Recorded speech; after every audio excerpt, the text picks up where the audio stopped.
A box of toast, strawberry toast fruit. 2 boxes of strawberry cake pies. They're mine. Yeah, I know. Talking shit. Welcome back to another episode of Chronically Online Chronicles. Today's theme is something that I'm well versed in, unfortunately, and that's Section 8. With the big beautiful bill being passed, it's currently passed the House of Representatives and now awaiting consideration from the Senate. It talks about taking a lot of government assistance away, and one of those being Section 8 or the housing voucher program. And that provides housing assistance with individuals, and over 80% of those recipients earn less than $20,000 per year. Now, as a child growing up, I would hear my mom talk about it, and she was stressed, and I would hear her stress so much about getting something, but she would never qualify for it. And I remember being at her jobs all the time, just thinking, having fun, running around, not realizing my mom is no one to watch us. Not realizing she's hoping we don't mess anything up in the front of the fish market where she worked. And I grew to have a disdain towards government assistance because I seen someone who needed it so bad but couldn't get it. I witnessed it firsthand, unless she was filling out the applications wrong. But some of these people, they explain how to get past it. Take a listen.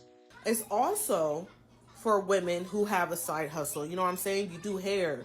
You know what I'm saying? You do nails, lashes, whatever it may be. It is for people who know how to finesse the system. If you do not know how to finesse the system, that is on you. But Section 8 does not keep you poor. Let's not keep that stigma.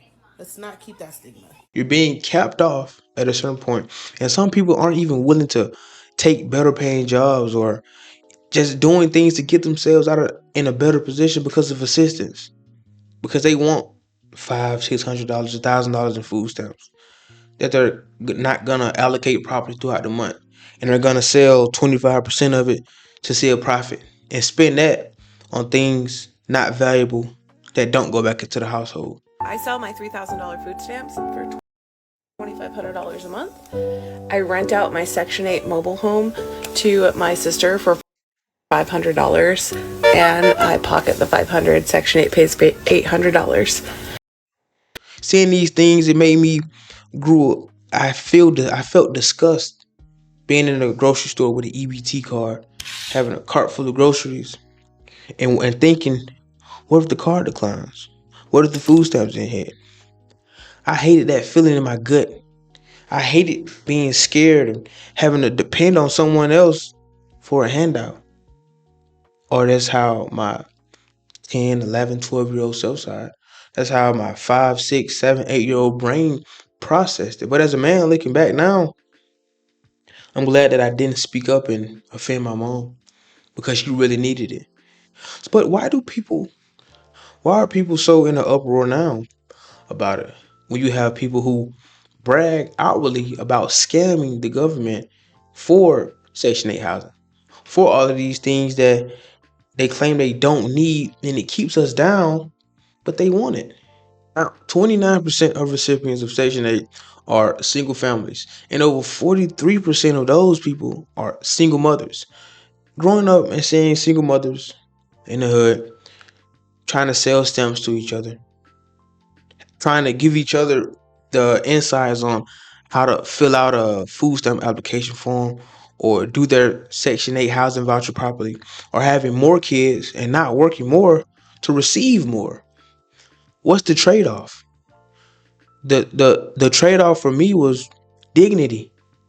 You don't have any dignity, no ambitions, no motives. You plan on staying in this same brick house, brick apartment for the next 10, 15, 20 years? Then what? Now, the bill proposes a $26.7 billion cut to Section 8 housing voucher. And it also proposes a 2-year rental cap agreement and stricter requalification guidelines.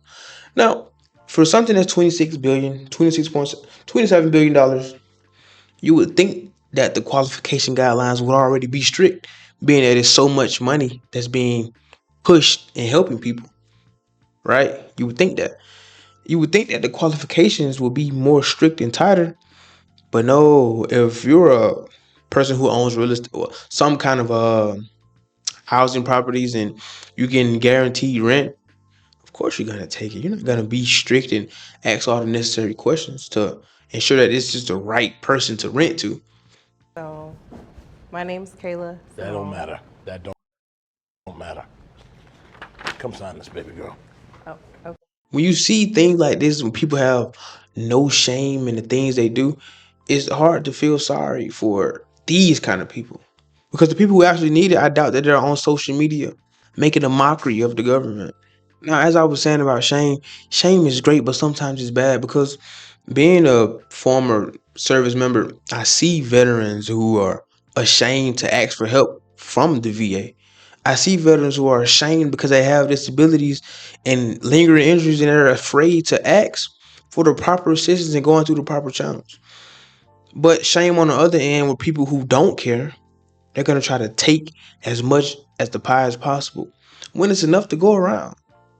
So why is it, where is this fall off? Where is this fall off? Well, actually, I did a video on it.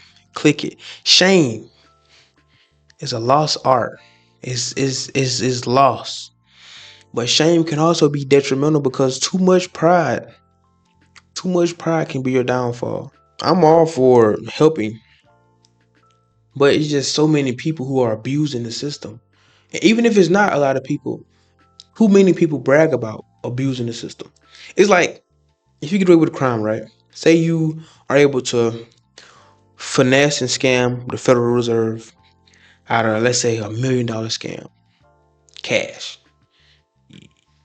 and just throw in 20, 30 gold bars on top of that. You get away scot free, but that's not enough for you. You leave the country to a non-deportable country, and now you're making a podcast about your crimes, broadcasting what you've done, bragging about bragging about getting away with it.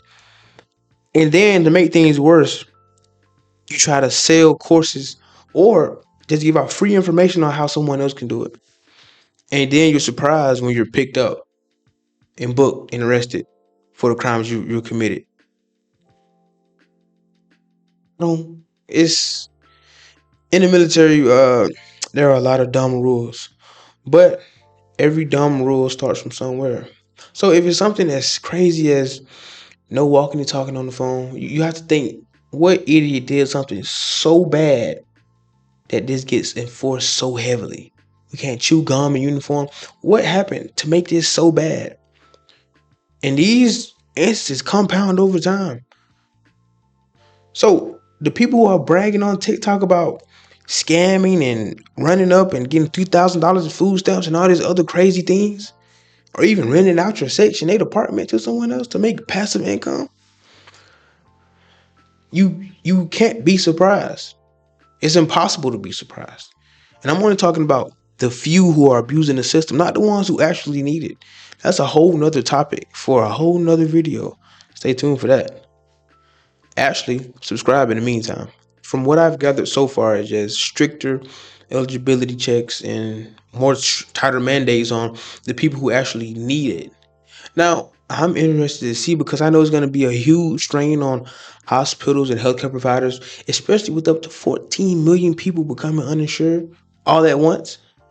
Now, that'll be interesting to see. And I also want to see how the reallocation of those funds are going to be handled in the next 3 to 4 years. Because when you do something this big, you have to have a bigger plan in place.